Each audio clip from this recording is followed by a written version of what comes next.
So now we get very directly into what is post-traumatic slave syndrome. How many of you are familiar with post-traumatic stress disorder?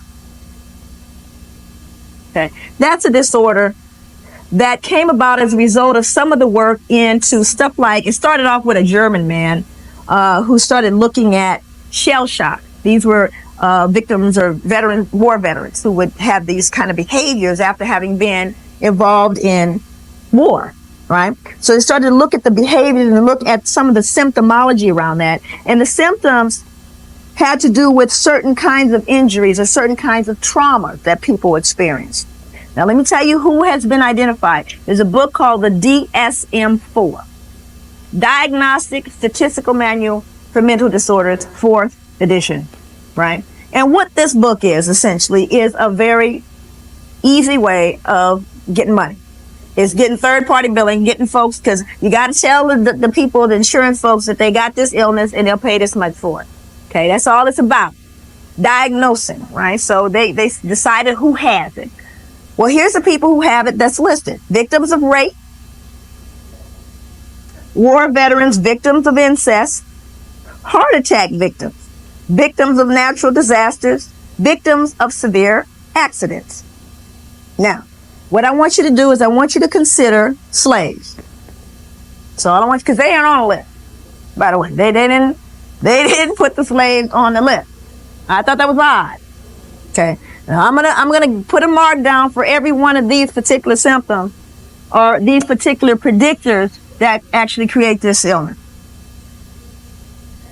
Reaction to a distressing event which may have occurred months or years before. Well, we know that. The most common trauma involved a serious threat or harm to one's life or physical integrity. Got that one? Okay. A threat to one's children, spouse, or close relatives. Sudden destruction of one's home or community. Seeing another person injured or killed as a result of accident or physical violence. Okay. Let's see. Learning about a serious threat to a close friend, a relative. In other words, someone kidnapped, tortured, or killed. Okay. Stressor is experienced with intense fear, terror, and helplessness. Disorder is considered to be more severe and will last longer when the stressor is of human design. Talk to them. They got all of them. They had all of them. So we know that you can experience, let me explain what I mean by trauma. If I shoot this man, if he lives, he's traumatized, right? We know that. If this man saw me shooting, he's traumatized. If someone standing outside heard the shot, they're traumatized. And if someone that wasn't there heard about someone being shot, they can be traumatized. Okay, so all of those are levels, differential levels of the trauma, right? You don't have to be there directly. For example, when we had the guy Dahmer, the guy that was mutilating people, the family member of the people who were mutilated are in therapy for post-traumatic stress disorder at the thought of what he did to someone they love. You see, that's the differential. Now, some people who have stressor become stronger. You know what I'm saying? There are certain people who endure and move on.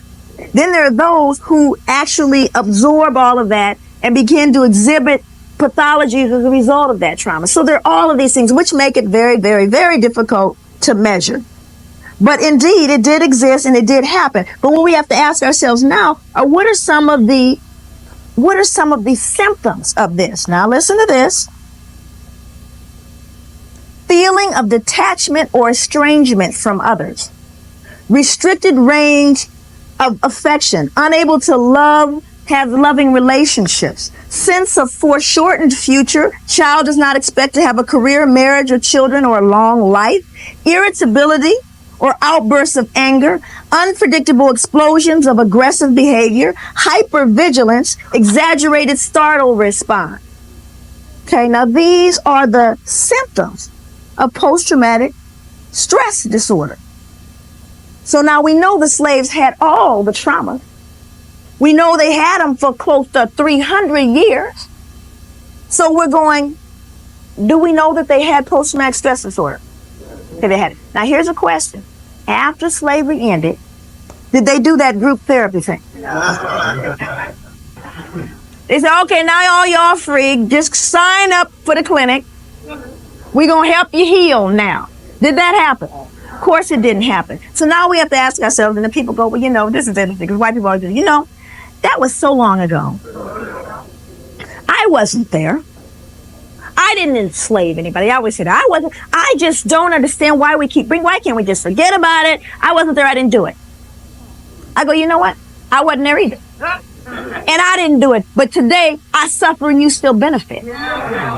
So it is with us. So do not try to trivialize this and make it irrelevant because you wasn't there.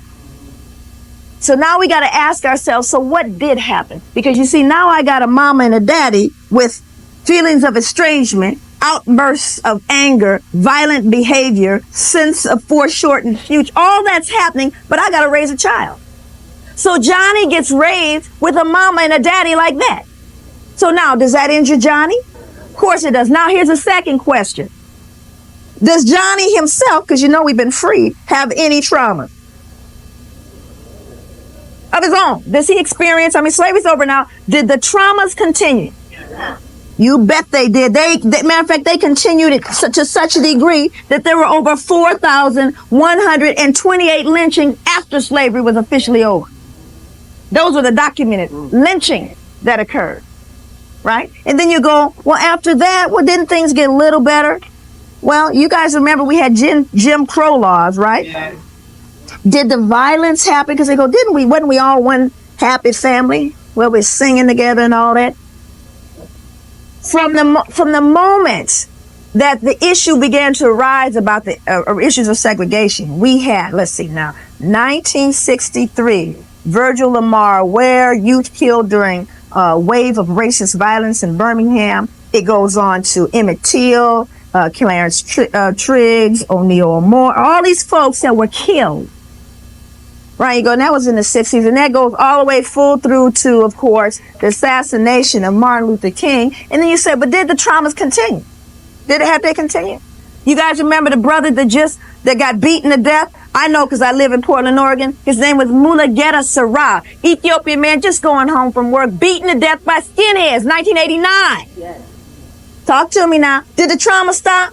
Oh, no, it didn't stop. Because y'all guys remember when they took Rodney King and beat him and then told you didn't see it, right?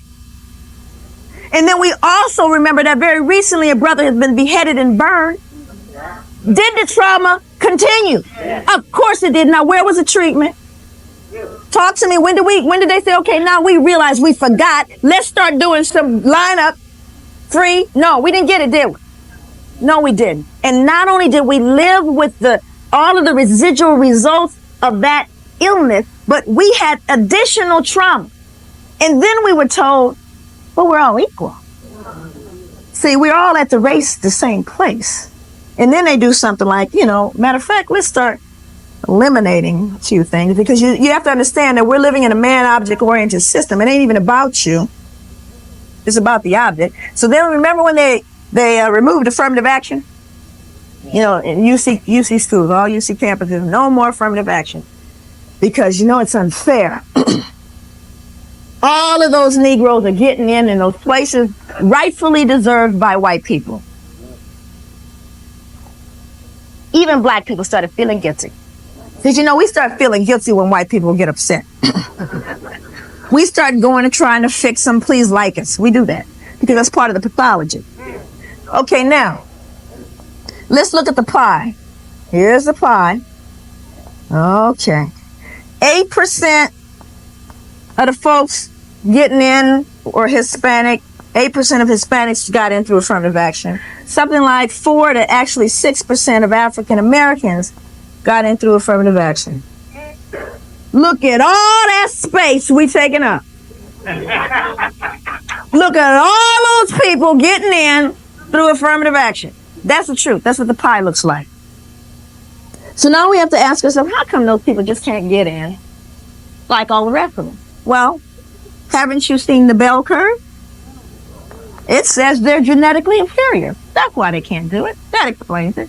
Well, let's look at the pie and figure out who else you're getting in. Now, we know those are Europeans. Who are them folk?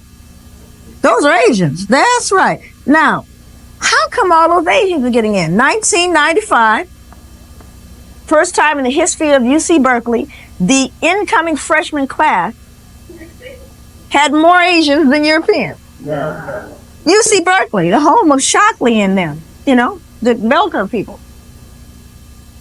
Well, now, how come they're getting in? Well, they're actually scoring better on the entrance exam. Well, that must mean that they're smarter. Nah, they just study more. That's what white people said. That's how come they get in. They study more. Well, actually, what do they do really well on? They do really well on math and that's science. What does that mean? They're smarter? No, it must have something to do with their language. That allows them to be able to do that better.